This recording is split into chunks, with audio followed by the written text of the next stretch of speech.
ሰላምና ጤና በያላችሁበት ሁሉ የድረሳችሁ ዝርዝር ጉዳዮችን እናስደምጣችኋለን። እስከ መረጃዎቻችን ፍጻሜ ድረስ አብራችሁን ቆዩ። ዓለም ትኩረቱን ሁሉ በአንድ ጉዳይ ላይ ባደረገበት በዚህን ጊዜ ከፍተኛ ትርምስና የውስጥ ሽኩቻ ኢትዮጵያን ወሯታል።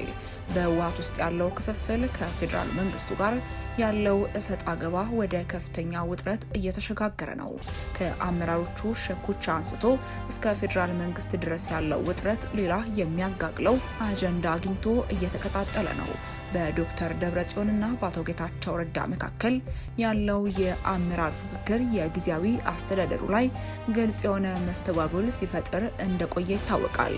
ድርጅቱ በሁለት ጎራ መከፈሉ በትግራይ የጸጥታና የኢኮኖሚ እንቅስቃሴ ላይ ተጽዕኖ ማሳደሩም አልቀረም። የፕሪቶሪያው ስምምነት ደግሞ ሌላ ትኩሳት ነው። የትግራይ ታጣቂዎችን ትጥቅ የማስፈታት ሂደት ከውስጥ ፖለቲካ አለመረጋጋት ጋር ተዳምሮ ነገሩን ይበልጥ ውስብስብ አድርጎታል። በተጨማሪም የኤርትራ የጦር ሰራዊት አሁንም በተወሰኑ የድንበር አካባቢዎች መገኘቱ ሌላ ስጋት መሆኑን በተደጋጋሚ ሲነገር እንሰማለን። በክልሉ የተፈናቃዮች መመለስን በተመለከተ በየጊዜው አዳዲስ አጀንዳዎች እየተደመጡ ሁለቱም ወገኖች ከየጎራቸው ክሶችን ሲዘነዝሩ ይደመጣሉ። አሁን ላይ የፌዴራል መንግስትና የትግራይ ግንኙነት እጅግ ሻካራ የሚባል ደረጃ ላይ ደርሷል።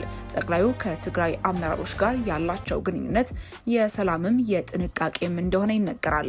ታዲያ በትግራይ ውስጥ ያለው የውስጥ ክፍፍል ለፌዴራል መንግስቱ ምቹ ሁኔታን ሊፈጥር እንደሚችል ወይም ደግሞ ወደ አዲስ ቀውስ ሊወስደው እንደሚችል በርካታ ትንታኔዎችም ወጥተዋል።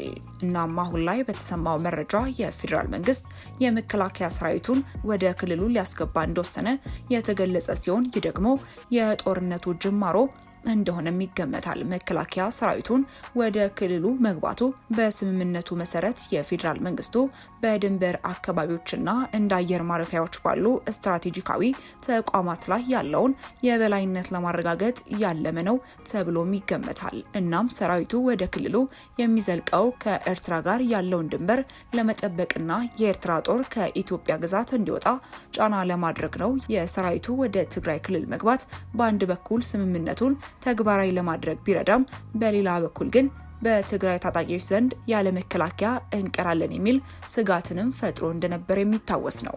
በአንዳንድ ቦታዎች ላይ ከቀድሞ የትግራይ ኃይሎች ጋር መከላከያ የሚያደርገው ውህደት ሰራዊቱ ቀጥተኛ ሚና እንደሚኖረውም ያብራራል። በተጨማሪም በውስጡ ያለው ፖለቲካዊ ክፍፍል የኃይል ሚዛንና የሰላም አስከባሪነትን ሚና በጉልህ የሚጫወትም ነው።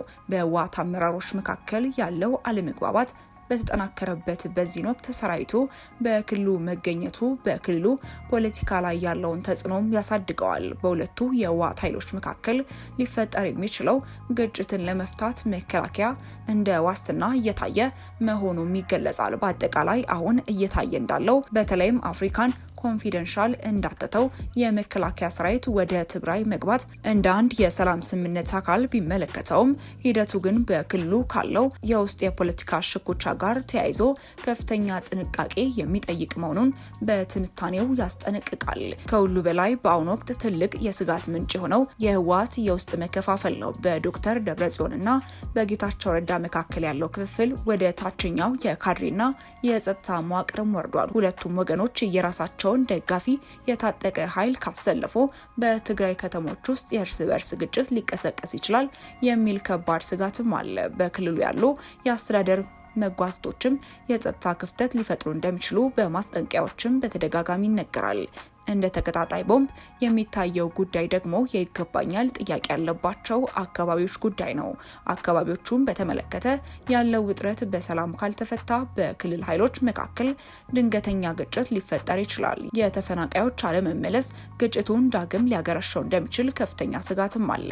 እናም የፌዴራል መንግስቱ ጣልቃ ገብነት ወይ አንዱ ነገር መደገፍ ወይ ደግሞ ገለልተኛ መሆን የግጭቱን አቅጣጫም ይወስነዋል። መንግስት የትግራይን የውስጥ ክፍፍል ለራሱ የፖለቲካ ትርፍ ለመጠቀም ከሞከረ ሁኔታው ወደ ከፋ አለመረጋጋት ሊያመራ እንደሚችል የፖለቲካ ተንታኞች ስጋታቸውን ይገልጻሉ። ታዲያ አሁን ላይ መከላከያ ሰራዊት ወደ ትግራይ እንዲገባ ተወሰነ የሚለው አነጋጋሪ ጉዳይን አስመልክቶ የተሰማውን መረጃ እንመልከት። የመከላከያ ሰራዊት ወደ ትግራይ እንደሚገባ ለትግራይ ባለስልጣናት ማስታወቁ ተሰምቷል።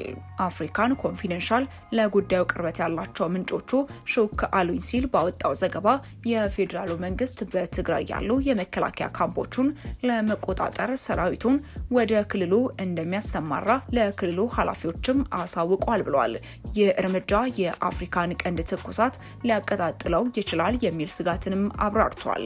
የጸጥታና ደህንነት ጉዳዮች ላይ ትኩረቱን አድርጎ ዘገባዎችን የሚያወጣው አፍሪካን ኮንፊደንሻል ድረገጽ የውስጥ አዋቂ ምንጮች ነገሩኝ ሲል ያወጣው መረጃ ከዚህ ቀደም የትግራይ ጊዜያዊ መንግስት እንዲሁም ህወሓት ከሰጡት ማስተባበያ ጋር የሚጋጭ ነው። ከዚህ ቀደም መከላከያ ወደ ትግራይ ሊገባ ነው የሚል መረጃ መሰራጨቱን ተከትሎ የትግራይ ጊዜያዊ መንግስትና ህወሓት በጉዳዩ ላይ ምንም አይነት መረጃ እንደሌላቸው መናገራቸው ይታወሳል። አፍሪካን ኮንፊደንሻል በዚህ ዘገባው ግን ማዕከላዊ መንግስቱ ሰራዊቱን ወደ ትግራይ ለማስገባት ለትግራይ አመራሮች ማስታወቁንም የሚገልጽ ነው። ባለፈው ሳምንት አጋማሽ የወጣውና እምብዛም ትኩረት ያልተሰጠው ይህ የአፍሪካን ኮንፊደንሻል ዘገባ በሰሜን ኢትዮጵያ የተፈጠረውን ወታደራዊና ፖለቲካዊ ትኩሳት ምን ደረጃ ላይ እንደሚገኝ በግልጽ ያመላከተ ሆኗል። ዘገባው ጀነራል ጻድቃን ገብረትንሳኤ ህወሓትን በአጭር ጊዜና በትንሽ ኪሳራ ማስወገድ ይቻላል የሚል ግምገማ እንዳቀረቡ የገለጸ ሲሆን ዓለም ትኩረቱን በመካከለኛው ምስራቅ ትኩሳት ላይ ባደረገበት በዚህ ወቅት የፌዴራል መንግስት ከፍተኛ ቁጥር ያለው ኃይሉን እና ከባባድ የጦር መሳሪያዎችን ወደ ትግራይ ማስጠጋቱንም አትቷል። በሰሜን ኢትዮጵያ አዲስ ግጭት ከተቀሰቀሰ ሁለት አይነት ውጤት ሊኖረው እንደሚችል የሚጠቅሰው መረጃው ምናልባት አስመራ ያለውን መንግስት እስከ መገንጠል የሚደርስ ውጤት ሊኖረው ይችላል የሚለውም አንዱ ነው።